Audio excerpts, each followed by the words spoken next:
Hello student, good morning. Welcome to my YouTube channel maths plus. Student, आज से मैं एक नई चीज स्टार्ट करूंगा और आपको पर डे एक कैलकुलेशन की ट्रिक्स मिलेगी। Is tricks of the day. Every day you will get a trick that will help your calculation. देखिए, आज मैं मल्टीप्लिकेशन सिखाऊंगा। 2 डिजिट का मल्टीप्लिकेशन है, कैसे हम इसको शॉर्टकट तरीके से कर सकते हैं। ये वैदिक मैथ से है। देखिए, सपोज करिए आपको मल्टीप्लाई करना है 52 को 91 से, ठीक है। तो सब क्या करेंगे हम, सबसे पहले हम 2 को 1 से मल्टीप्लाई करेंगे। 2 को 1 से मल्टीप्लाई करेंगे तो 2 को क्रॉस मल्टीप्लाई करिए। 9 2 जा 18 और 5 1 जा 5, ठीक। 9 2 जा 18 और 5 1 जा 5। 18 और 5 को ऐड कर दीजिए। 18 प्लस 5 कितना हो गया 23। 23 का आप 2 लिख दीजिए। कैरी कितनी आई 2। 9 5 जा 45 और कैरी कितना था 2 कैरी ऐड कर दीजिए। 45 में 47, ये हो गया। मेथड समझे? अभी नहीं समझे? एक और एग्जाम्पल देखिए। सबसे पहले हम करते क्या है, पहले हम इसका मल्टीप्लाई करेंगे। जो यूनिट डिजिट है इसको मल्टीप्लाई करिए, फिर क्रॉस में इन दोनों को मल्टीप्लाई करिए और जो मल्टीप्लिकेशन के बाद उसको ऐड कर दीजिए। यदि इसमें कैरी आती है तो कैरी ऐड की जाएगी, फिलहाल यहाँ कैरी नहीं है। और 9 इसके बाद में अंतिम स्टेप होता है ये 9 और 5 का मल्टीप्लाई करना, और वो पीछे वाली डिजिट से कैरी आती है। एक एग्जाम्पल और समझ लीजिए। 69 41, ये आज दो डिजिट का ही होगा मल्टीप्लिकेशन। इसके बाद में नेक्स्ट क्लास में 3 डिजिट का मल्टीप्लिकेशन समझाऊंगा। आप लोग क्या करिएगा, कुछ घर में प्रैक्टिस करिएगा। इससे क्या होगा, आपकी आदत इसमें बन जाएगी और ये बहुत कम टाइम लेगा कैलकुलेशन के लिए, ठीक है। 9 1 जा 9, 6 1 जा 6 और 9 4 जा 36। 36 प्लस 6 40 होता है। 40 का 0 लिख दीजिए। 6 4 जा 24, 24 और 4 28, ठीक। स्टूडेंट, ये ध्यान रखना यहाँ पर कि आप जो क्रॉस के करके मल्टीप्लाई करके ऐड करेंगे उसके लिए कोई कलम मत चलाएं। इसकी आपको प्रैक्टिस रखना होगी। आप ये मल्टीप्लाई किए और ये मल्टीप्लाई करिए और ऐड कर दीजिए। यदि इसके मल्टीप्लिकेशन में कोई कैरी है तो उस कैरी को ऐड करिए, अगर नहीं है तो कोई बात नहीं, उसका यूनिट प्लेस लिखिए। लास्ट में आप 6 और 4 को जो मल्टीप्लाई करेंगे और फिर कैरी ऐड कर देंगे, वही आपका आंसर हो जाएगा। इस तरह से मैं सिर्फ आज 2 ही एग्जाम्पल दे रहा हूँ। आप लोग घर में 4-5 क्वेश्चंस 2 डिजिट के लीजिएगा और मल्टीप्लाई करके प्रैक्टिस करिएगा। ये आपको बहुत हेल्प करेगा आपके कैलकुलेशन में और स्पीड को बढ़ाएगा। हाँ, अगर इसमें कहीं 0 आ जाता है तो वही तो आप समझ ही रहे हैं, तो वहां पर उस जगह पे 0 रख दीजिए। मान लीजिए यहाँ 5 से ही मल्टीप्लाई करना है तो इस प्रोसेस को आप ऐसे भी अप्लाई होगा, ये 0 हो जाएगा, ये 1 हो जाएगा, या कोई भी दूसरी डिजिट हो तो इसका यूज करिए। अब हम लोग अपने सब्जेक्ट पे आते हैं, टॉपिक में, और ये ट्रिक्स आपको अब मैं आज से स्टार्ट कर रहा हूँ। डेली एक ट्रिक्स मिलेगी, कोई ना कोई एक ट्रिक्स दूंगा जिससे जो कि आपके कैलकुलेशन के लिए हेल्प करेगी, ठीक। अब आ जाइए, आपका चैप्टर है डिटरमिनेंट है और मैंने 4.1 एक्सरसाइज कंप्लीट की थी और आज मैं 4.2 एक्सरसाइज के लिए सबसे पहले उसकी थ्योरी पढ़िए। मीन्स थ्योरी में क्या है, प्रॉपर्टी है। और देखिए, इस प्रॉपर्टी को आप लोग कॉपी में नोट कर लीजिए, लिख लीजिए। वीडियो की हेल्प से आप लोग नोट्स जरूर बनाइए। प्रॉपर्टी या जो भी थ्योरम में लिख रहा हूं वो सारे आप नोट किया करिए एक कॉपी में।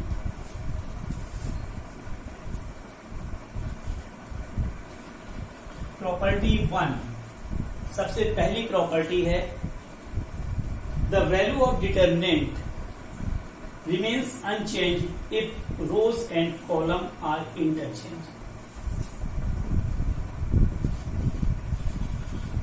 वैल्यूज ऑफ डिटर्मिनेंट, शॉर्ट में लिख रहा हूं मैं, डिटर्मिनेंट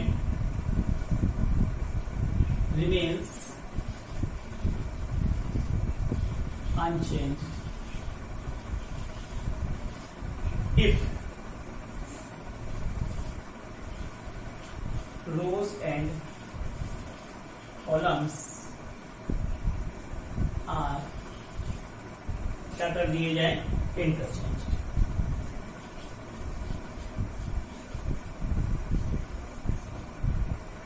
देखिए अगर रो और कॉलम को हम इंटरचेंज कर देते हैं तो क्या होती है, वैल्यू ऑफ डिटर्मिनेंट आपका जो होता है अनचेंज रहता है। जैसे हमने एक डिटर्मिनेंट लिया, ये है 201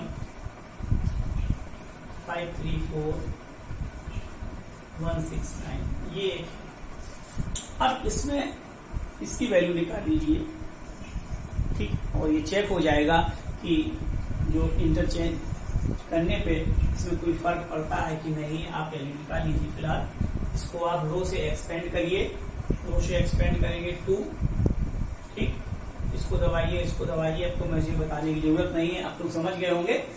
9 3 जा 27, 6 4 जा 24 माइनस, अच्छा ऐसा है 0 है तो 0 वाला लिखे या ना लिखे उससे कोई फर्क नहीं पड़ता है, तो रहने दीजिए, कोई जरूरत नहीं है। 0 का तो रिजल्ट 0 का प्रोडक्ट तो 0 ही होगा।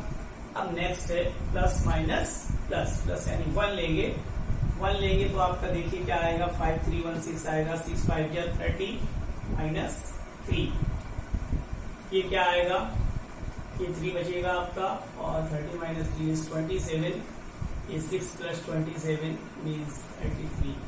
ओके, अब हम इसके क्या करते हैं, रो और कॉलम को इंटरचेंज कर देते हैं, यानी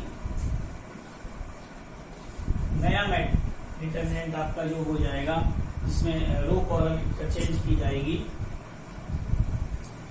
जो रो थी वो कॉलम हो गई और कॉलम रो में, देखिए 201 आपका इधर रो में है, 201 आपका ये आ गया, 534 हो गया, 169। अब हम इसको एक्सपेंड करिए, देखिए यहाँ पर हम वही चीज लेते हैं, क्या रो को से इसलिए हमने एक्सपेंड किया क्योंकि यहाँ एक 0 दिख रहा था, तो कोशिश यही होती है कि जहां पर 0 ज्यादा हो उसी से एक्सपेंड करिए, आपका कैलकुलेशन इजी रहता है, आसानी से जल्दी हो जाता है। तो यहाँ पर हमने R1 से किया था, अब हम एक्सपेंड करेंगे, एक्सपेंड बाई C1।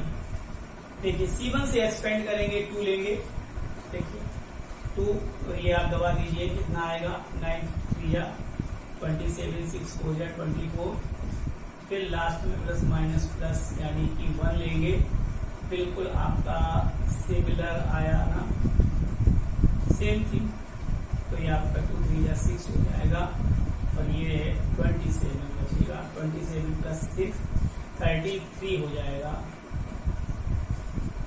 तो आपने क्या देखा, रो और कॉलम का इंटरचेंज करने, मतलब रो को पूरी तरह से सारे रो के एलिमेंट कॉलम में कन्वर्ट कर दिए गए हैं, और रो और कॉलम आपका इंटरचेंज होने पर डिटर्मिनेंट की वैल्यू में कोई फर्क नहीं पड़ा है।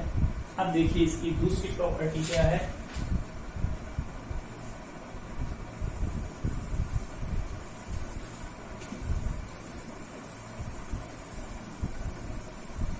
इसकी सेकेंड प्रॉपर्टी है,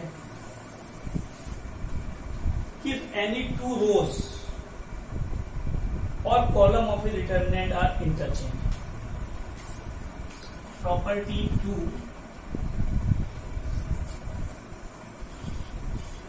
if any two rows or column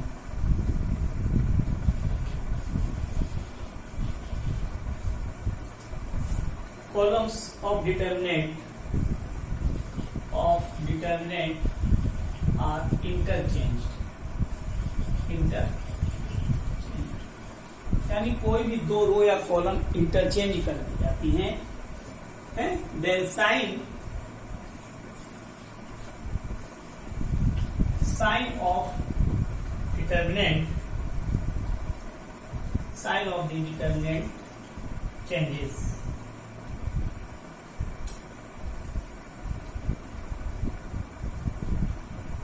Will be changed. Will be means sign of determinant क्या हो जाएगा, चेंज हो जाएगा. मीन्स अगर वो डिटर्मिनेंट पॉजिटिव है तो क्या हो जाएगा, निगेटिव हो जाएगा. देखिए इसको मैं बहुत डिटेल वर्किंग नहीं करूंगा, शॉर्ट में ही आपको समझा दूंगा, क्योंकि टाइम बहुत ले लेगा. प्रॉपर्टी अभी और भी है, 6-7 प्रॉपर्टी है आपकी. देखिए क्या है, मान लीजिए 201 534 169.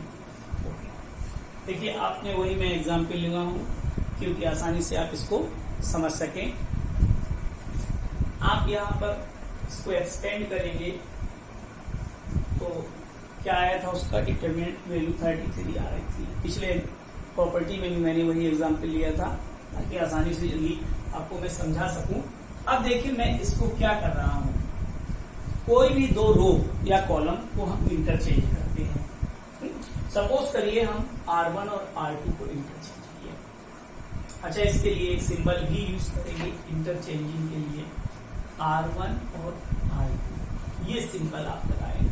इसका सेंस होता है कि R1 की जगह R2 आया है और R2 की जगह R1 आ गया है. अब देखिए क्या होगा, 534 201 169. स्टूडेंट अब अगर हम इसको एक्सपेंड करते हैं तो आप श्योर है, आप अपना चेक कर लीजिए एक्सपेंड करके. मैं तो सीधे लिख दे रहा हूं, ये जो वैल्यू आएगी वो -33 आएगी. अच्छा देखिए, फिर इसके बाद अगर हम चेंज करते हैं, फिर एनी रो और कॉलम आर चेंज. सपोज करिए R2 और R3 को मैं इंटरचेंज करता हूं. देखिए क्या फर्क पड़ता है. 534 को ऐसे ही रहने दीजिए, 201 को R2 R3 है, यहाँ 169 आएगा और 201 को मैं यहाँ पहुंचा दिया. अब देखिए माइनस हुआ तो क्या है, हर चेंज में ये नेगेटिव हो जाएगा. यानी यहाँ माइनस हुआ तो फिर माइनस का माइनस करेंगे, वो क्या हो जाएगा, प्लस हो जाएगा. मीन्स ये 33 हो जाएगा. इस तरह से ये चेंज होता है. अब जरा आप एक जनरल इसका रूल समझ लीजिए, क्या फर्क पड़ रहा है. ठीक है, डिटर्मिनेंट के चेंज में क्या फर्क पड़ रहा है. अगर इसका चेंज इवन होता है, क्या चेंज इवन होता है, इवन नंबर्स में होता है, तो ये निगेटिव रहता है. ऑड नंबर में चेंज होता है, ऑड नंबर में निगेटिव होता है, इवन नंबर में चेंज जो होता है वो पॉजिटिव हो जाएगा. ठीक है, तो एक हम जनरल रूल आपको लिख दे रहे हैं, इस चेंज से संबंधित है. इसको आप ऐसे याद रखिए, -1 ओके. देखिए चेक करिए आप इस रूल को. आप n की जगह 1 यानी एक चेंज हुआ, फर्स्ट चेंज M1 रखिए, निगेटिव हुआ, 2 रखेंगे पॉजिटिव हुआ. देखिए फर्स्ट चेंज, सेकंड चेंज है. फिर आप इसी तरह कॉन्सिक्वेंटली अगर आप इसको आगे बढ़ाते जाएंगे, मतलब यू थर्ड के बाद सेकंड चेंज के बाद थर्ड चेंज करेंगे, फिर ये निगेटिव हो जाएगा. तो ये इस तरह से ये चेंज होता रहता है. अब आ जाते हैं हम लोग नेक्स्ट प्रॉपर्टी की ओर.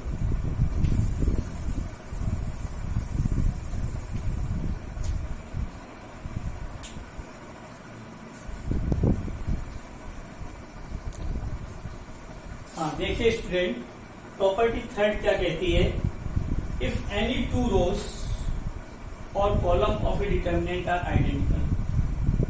किसी भी डिटर्मिनेंट के दो रो या दो कॉलम आइडेंटिकल होते हैं तो उस डिटर्मिनेंट की वैल्यू क्या होती है, 0 होती है. इफ एनी टू रोज और column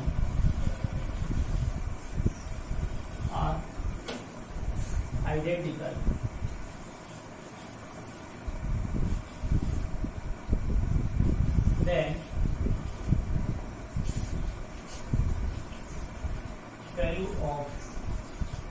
determinant, value of determinant is 0. ठीक, एक और देख लीजिए, इसी के साथ लिख देते हैं। If any rows or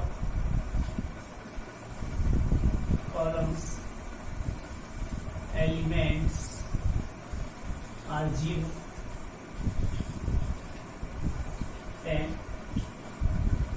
value of determinant is 0. देखिए दोनों चीजें लगभग एक जैसी है। इसमें क्या है, फर्स्ट में मैंने इधर लिख दिया है एनी टू रोज, कोई भी दो रो या कॉलम को हम आइडेंटिकल देखें, मतलब इक्वल देखें, सेम एलिमेंट देखें, तो क्या होगा, वो प्रॉपर्टी इसमें जो लगती है एड सब्ट्रैक्ट करते हैं कि किसी भी रो को कॉलम से, कॉलम को रो, कॉलम सब्ट्रैक्ट होती है रो या रो। तो अगर मैं दो जो रो इक्वल हैं उनको मैं सब्ट्रैक्ट करूंगा, यानी R1 और R2 सपोज करिए इक्वल हैं, तो R1 माइनस R2 जब करूंगा तो क्या हो जाएगा, R1 जो रो हो जाएगी वो उसके सारे एलिमेंट क्या होंगे, 0 हैं। तो वही दूसरे वर्ड में हमने यहाँ पर लिखा है कि एनी रो और कॉलम, या सीधे सीधे दिया गया है किसी रो या कॉलम का सारे एलिमेंट 0 हैं, तो भी उस डिटरमिनेंट की वैल्यू क्या होगी, 0 होगी।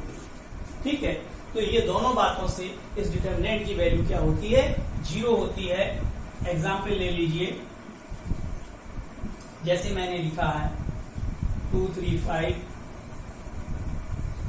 6 1 2 2 3 5। यहां पर आप देखिए क्या है कि जो फर्स्ट और third means R1 equal to R3, ये क्या है, आइडेंटिकल है, तो वैल्यू ऑफ डिटरमिनेंट 0 होगा है। इसको सीधे सीधे आप यूज कर सकते हैं, अगर आप सब्ट्रैक्ट करके इसको इससे सब्ट्रैक्ट करेंगे तब ये क्या हो जाएंगे, 0 है। जैसे ऐसे लिख दिया, अगर ये लिखा मिले आपको कहीं भी है, जैसे 5 2 1 0 0 0,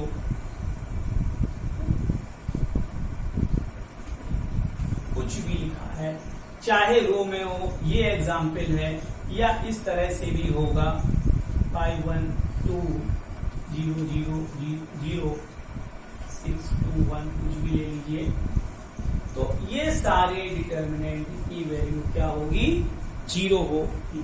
या तो कोई दो इक्वल हो यानी आइडेंटिकल हो, या एनी वन रो और column is 0, then value of determinant is 0।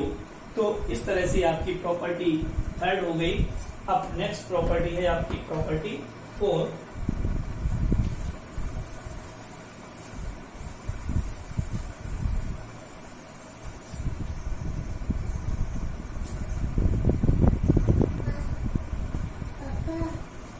देखिए property 4, if each element of row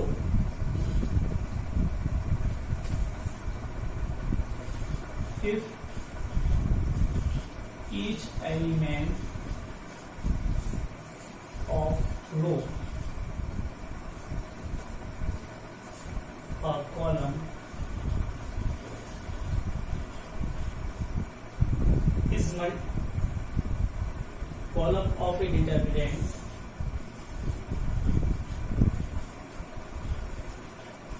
if each row of column of or a determinant is multiplied by a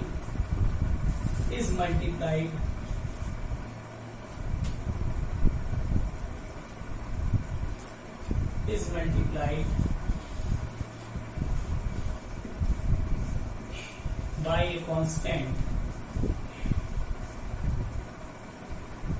किसी भी number से multiply करते हैं, एक general मैंने के से दे दिया है, is multiplied by constant, the value of determinant also multiplied by that constant,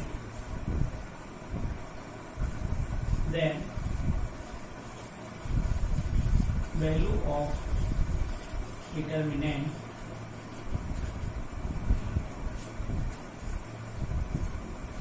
is multiply by constant के, उसी कांस्टेंट के से मल्टीप्लाई हो जाएगी। देखिए जैसे एक हमने एग्जांपल, आप उसी को ले लीजिए तो बहुत ही आसान रहेगा। ये क्या लिया था पहले, 201 534 169 है। स्टूडेंट इसका आपको डिटरमिनेंट की वैल्यू तो याद होगी, कितनी 33। अब हम करते क्या है कि हम मान लीजिए हमने किसी भी रो को मल्टीप्लाई किया और मान लीजिए फर्स्ट रो को हमने 3 से मल्टीप्लाई किया, इसको हम ऐसे रिप्रेजेंट करेंगे R1 इज 3। ये सिंबल है, इस तरह से हम लिख देते हैं, फिर आपको पूरा स्टेटमेंट लिखने की जरूरत नहीं है। इससे आपका ये हो जाएगा, आपको R1 के सारे एलिमेंट को 3 से मल्टीप्लाई कर दीजिए। 3 2 6 0 3 5 3 4। अब हम इसको क्या करते हैं, एक्सपेंड करते हैं। एक्सपेंड कर दीजिए, ये मैं एक नया डिटरमिनेंट बन गया, मान लीजिए A1 नाम दे दीजिए इसको, ठीक है। इसको एक्सपेंड करिए, उसी R1 से एक्सपेंड करिए 6, तो ये आएगा 9 3 27 माइनस 24 आ जाएगा। 0 का आप करने की जरूरत नहीं है। और इसके बाद 3 से ले लीजिए और 3 से ले लेंगे तो ये और आप ये दबा दीजिए। इसके बाद 6 5 30 माइनस 3 हो जाएगा, मीन 6 इंटू 3 और ये आपका 3 इंटू 27, 6 3 18, 27 3 80, 81 और इसको मल्टीप्लाई करेंगे तो ये आपका आएगा 99। तो स्टूडेंट आप देख रहे हैं कि 3 इंटू 33 है कि नहीं। ये A1 आपका जो न्यू मैट्रिक्स है वो सॉरी डिटरमिनेंट है, तो ये 3 टाइम्स है, means determinant A1 is 3 times of determinant A, means determinant भी उतने ही टाइम्स मल्टीप्लाई हो गया जिससे आपने मल्टीप्लाई किया था। मतलब किसी भी रो या कॉलम के एलिमेंट को अगर किसी एक सेम नंबर से हम मल्टीप्लाई करते हैं तो वो determinant means resultant determinant will also multiply by that constant. Okay, अब हम न्यू प्रॉपर्टी नंबर 4 स्टार्ट करते हैं।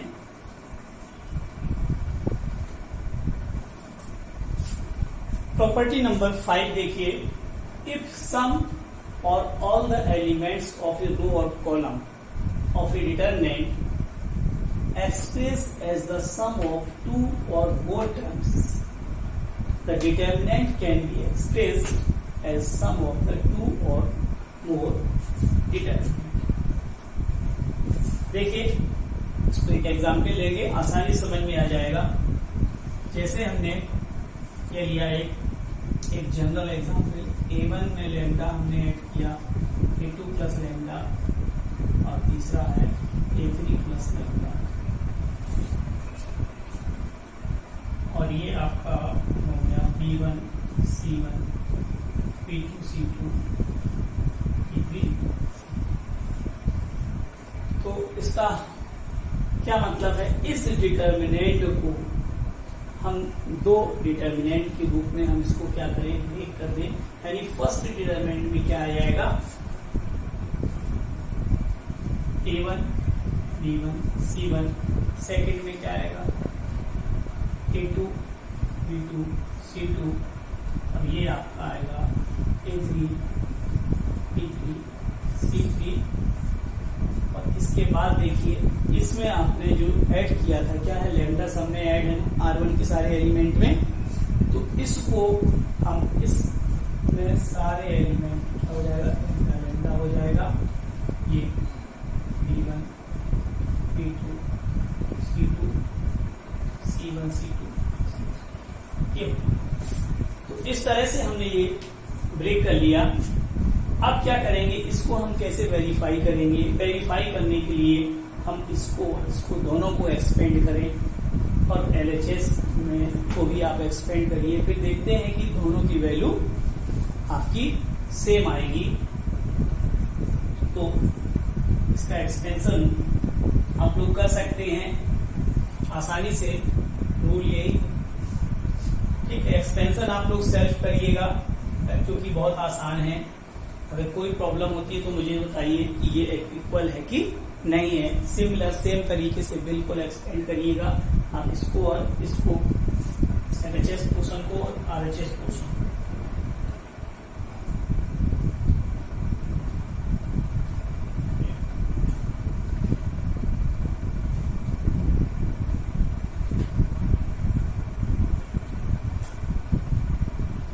अच्छा, यहाँ पर ये इक्वल की जगह ये डिफरेंट कर दीजिए, डिफरेंट नंबर में ऐड कर रहे हैं कोई भी, तो ये आपका λ1 λ2 λ3 हो जाएगा। सेम नंबर भी ऐड कर सकते हैं और डिफरेंट भी ऐड कर सकते हैं, तो दोनों कंडीशन में रिजल्ट आपका सेम आएगा।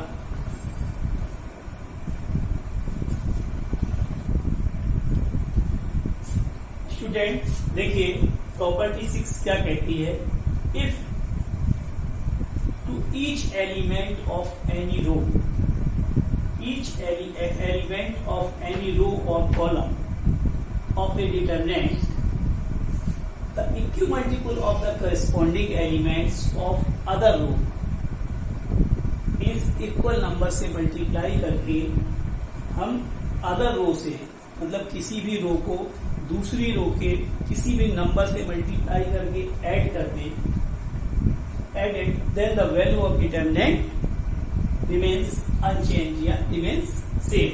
देखिए, इसका एक एग्जाम्पल समझ लीजिए। मान लीजिए एक मैंने एग्जाम्पल से ये बात आसानी से समझ में आ जाएगी। मैंने ये आपका जो अभी ले रहा हूं मैं वही डिटरमिनेंट फिर से यूज करूंगा ताकि 169। अब मैं इसमें इसको अप्लाई करूंगा। इस रूल को हम कैसे अप्लाई करते हैं, देखिए हमने R1 लिया, R1 मीन्स फर्स्ट, R1 में R1 प्लस 2R2 करते हैं। इसका मतलब क्या हुआ, R1 के एलिमेंट लेंगे और R2 को, और R2 के एलिमेंट को 2 से मल्टीप्लाई करके R1 के साथ ऐड करेंगे। तो ये रिजल्ट किसके पास रहेगा, किस रो के पास रहेगा, R1 के पास। ये R1 दिखा रहा ना कि ये रिजल्ट यानी रिजल्टेंट आपका R1 के पास जाएगा और उसमें हेल्प क्या करेगा, R2। और R2 की रो को हमने 2 से मल्टीप्लाई किया। कोई भी नंबर से हम मल्टीप्लाई कर सकते, करके ऐड कर सकते हैं, सब्ट्रैक्ट कर सकते हैं। अभी एक आध एग्जाम्पल और लेंगे तो ये रूल आपका कंफर्म हो जाएगा। और ये जो रूल है आपका बहुत ही महत्वपूर्ण रूल है, मतलब डिटरमिनेंट की जो क्वेश्चंस लगाने में ये रूल आपका हेल्प करेगा, बहुत बहुत इम्पोर्टेंट है। देखिए कैसे, तो ये आपके आ जाएगा डिटरमिनेंट। देखिए क्या आएगा, R1 में 5 को 2 से मल्टीप्लाई करेंगे कितना आएगा, 10, मीन्स ये हो जाएगा 2 प्लस 10। इसी का लिख दे रहा हूं, ये 2 से मल्टीप्लाई होगा, 5 2 जा 10 होगा, 10 प्लस 2 हो गया। अब इसको 2 से मल्टीप्लाई करिए, 3 2 जा 6, 0 प्लस 6 कितना होगा, 6। यहाँ 2 से मल्टीप्लाई होगा, 8 होगा, 8 प्लस 1 9, तो 5 3 4 1 6 9। अब स्टूडेंट ये कैसे हो कंफर्म होगा कि इस डिटरमिनेंट की वैल्यू सेम रहती है, तो आप इसको, उसके लिए आपको क्या करना पड़ेगा, एक्सपेंड करना पड़ेगा। आप एक्सपेंड करके देखिए, इसकी वैल्यू भी आपकी 33 ही आएगी। इसको तो आप पहले से किए हुए थे, जरा इसको आप चेक कर लीजिए। देखिए आपने जो 12 और 6 9 है उसी से एक्सपेंड कर दीजिए। सॉरी ये 6 नहीं होगा, हाँ नहीं होगा 12 और यहाँ पर हो जाएगा आपका 9 3 जा 27 माइनस 24। देखिए क्या होगा, ये आपका 6 आ जाएगा प्लस माइनस प्लस, यहाँ प्लस होगा फिर माइनस साइन आएगा फिर प्लस आएगा, अल्टरनेट साइन चेंज होता है। और इसमें आपको कितना बनेगा 9 4 जा 9 5 जा 45 माइनस 4 होगा और लास्ट में आपका 9 लेंगे और जब 9 लेंगे तो आप इसको आप इस तरह से दबा दीजिए किसी पेन या उससे आप उंगली से, तो आपके पास 6 5 जा 33 6 5 जा 30 और 9 3 1 जा 3। अब इसको जरा सिंप्लीफाई कर लीजिए। सिंप्लीफाई करने पर 27 में ये सब सब्ट्रैक्ट करेंगे, 12 इंटू 3 आएगा माइनस 6 और ये 4 सब्ट्रैक्ट हो जाएगा तो आपका 41 हो गया और ये 9 और 27।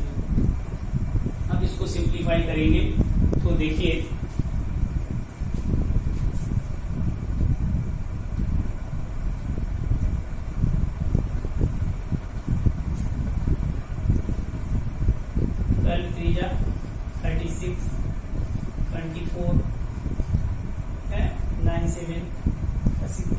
हो गया 9 2 18 और 6 आपका 24 2 4 3।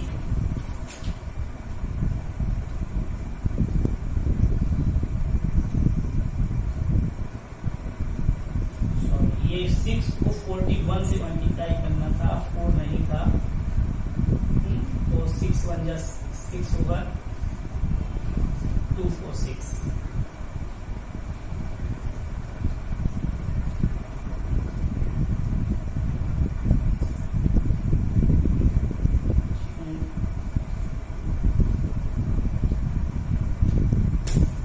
कैलकुलेशन देखिए आपका गलत हो रहा है, फिर से एक बार चेक कर लीजिए कहीं कुछ मिस्टेक हुआ है।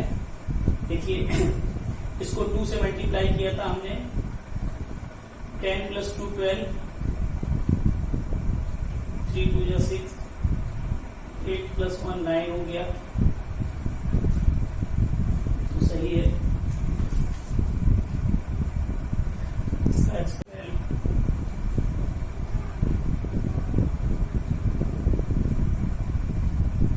ये आपका सही जा रहा है, यहाँ पर 6 होगा आपका,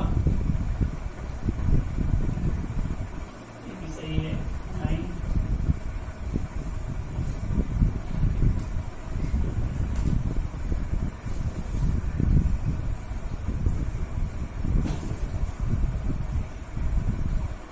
एट्टी 63 हो गया, 9 2 जा 18, 18 प्लस 6 24 आएगा और 243। चलिए अब देखिए सही जा रहा। अब 243 को आप 36 में ऐड कर दीजिए, कितना आएगा 639 आ जाएगा और ये आपका 437 हो गया, यानी 279 आया 246। इसको सब्ट्रैक्ट करेंगे तो आपका देखिए 9 माइनस 6 3 होगा और 7 माइनस 4 क्या आया 3 आएगा। इस तरह से हम देखते हैं कि यहाँ पर हमने इस प्रोसेस को करने पर इसके डिटर्मिनेंट की वैल्यू में क्या हुआ, कोई चेंज नहीं होता है, तो ये आपका बिल्कुल सेम रहता है। देखिए एक एग्जाम्पल और समझ लीजिए।